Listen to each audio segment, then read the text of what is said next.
Is HandBrake not opening on your computer? This can happen because of a temporary Windows issue, an outdated installation, missing permissions, or a problem with the application itself. In this tutorial, I'll show you several ways to fix HandBrake not opening in 2026. So let's get started. First, completely close HandBrake if it's running in the background, then restart your computer.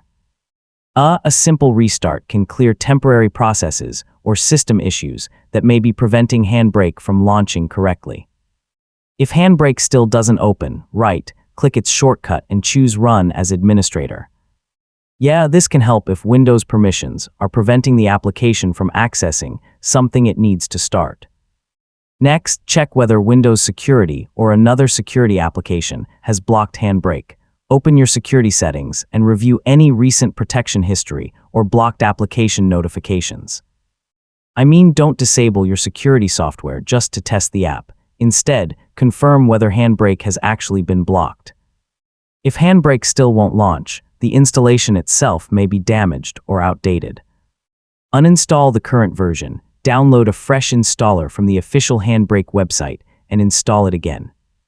Take a moment to make sure you're downloading the version that matches your computer.